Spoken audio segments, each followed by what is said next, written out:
आज से 2000 साल पहले एक ऐसा सिस्टम या इसे हम कंप्यूटर भी कह सकते हैं जो कई तरह की गणनाएं करने में सक्षम था और इसके साथ ही अंतरिक्ष में हमारी गैलेक्सी के कई प्लैनेट्स और सूरज चांद की एग्जैक्ट पोजीशन भी बताने में सक्षम था।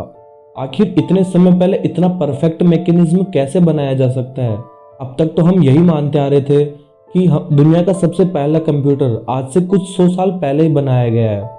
पर जब वैज्ञानिकों को 1901 में एंटिकिथेरा, जो कि एक ग्रीक द्वीप है, उसके तट पर एक डूबा हुआ जहाज मिला और उस जहाज पर जब जांच की गई तो जहाज में से कुछ साइंटिस्टों के हिसाब से दुनिया का सबसे पहला कंप्यूटर के अवशेष मिले, जिसे एंटिकिथेरा तंत्र नाम दिया गया। जब इसकी जांच की गई तो कुछ ऐसा पता चला जिससे साइंटिस्टों को लगने लगा कि क्या सच में हमारी आज की सिविलाइजेशन पुरानी सिविलाइजेशन से एडवांस थी भी या नहीं, क्योंकि उस खोज में यह पता चला कि एंटिकिथेरा मैकेनिज्म एक प्राचीन ग्रीक मॉडल है जिसे हाथ से चलाया जाता था। इसका यूज खगोलीय शास्त्रियों और ग्रहणों की भविष्यवाणी करने के लिए किया जाता था।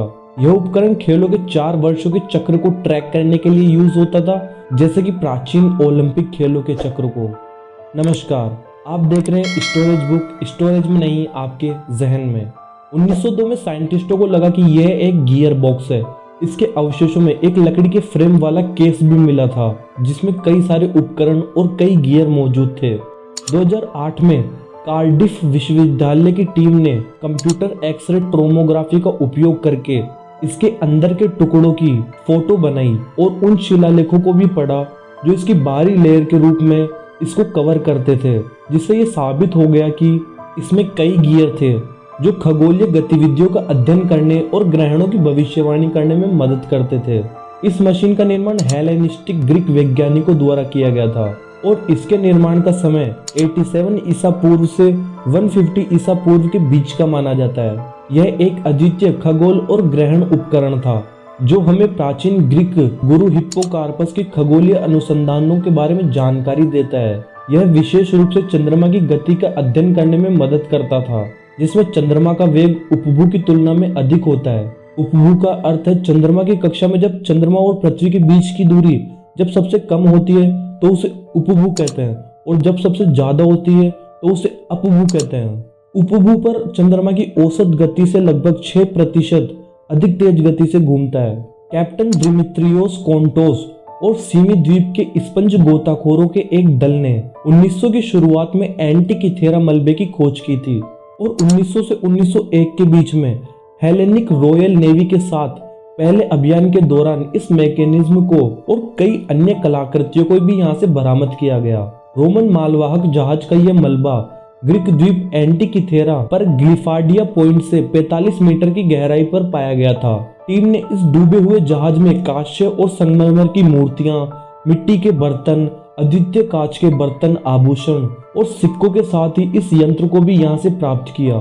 मलबे से प्राप्त सभी वस्तुओं के भंडारण और विश्लेषण के लिए एथेंस के राष्ट्रीय पुरातत्व संग्रहालय में इसे भेज दिया गया। इस यंत्र को एक कांस्य और लकड़ी का ढेर माना गया और इसके चलते इसकी 2 साल तक कोई रिसर्च ही नहीं की गई।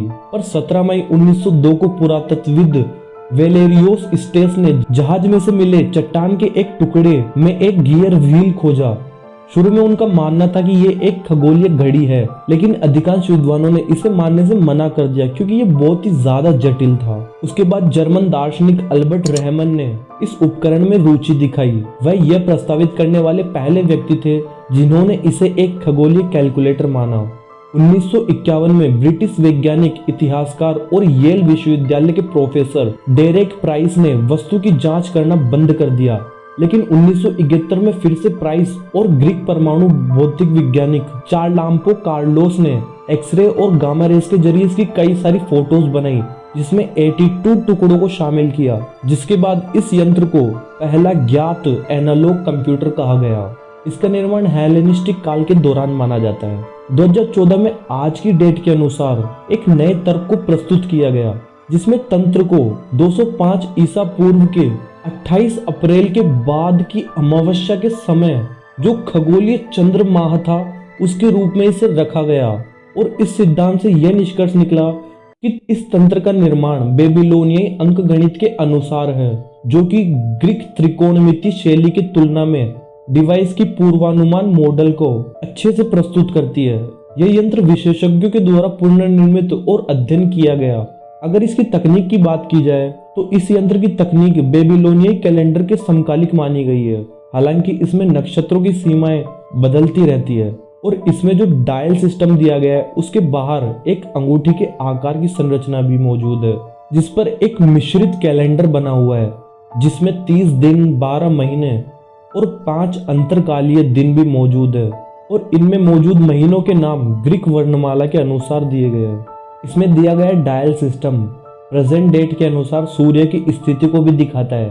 चांद और अन्य 5 ग्रहों की चक्रीय गति को अपनी चक्र की सहायता से दिखाने के लिए यह चंद्रमा और सूरज के संबंध को परिभाषित करने में भी बहुत परफेक्ट है और हिंदू धर्म के आधुनिक पंचांगों के समान ही यह इसे दर्शाता है। और इस मैकेनिज्म के गियर बॉक्स में काफी जगह खाली भी मौजूद थी, जिससे यह साबित होता है कि इसमें और भी कई गियर मौजूद थे जो कई अन्य प्लैनेट्स की पोजीशन को बताने में शायद सक्षम हो या फिर इसे आगे की खोज के लिए खाली रखा गया हो। और कुछ लोगों का यह मानना है कि इस जहाज को इसी यंत्र की वजह से डुबा दिया गया या फिर इसे जानबूझकर तोड़ दिया गया। तो दोस्तों ये थी शायद दुनिया के सबसे पहले कंप्यूटर की कहानी, जिसे एंटिकिथेरा मैकेनिज्म कहा गया। क्या ये सच में दुनिया का पहला कंप्यूटर कहा जाना चाहिए? और क्या सच में पुरानी सिविलाइजेशन हमसे ज्यादा एडवांस थी? आपको क्या लगता है इस बारे में? हमें कमेंट करके जरूर बताएं। अगर ये वीडियो आपको पसंद आई है तो वीडियो को लाइक करें, चैनल को सब्सक्राइब करें। मिलते हैं जल्दी से नेक्स्ट वीडियो में, तब तक के लिए बाय।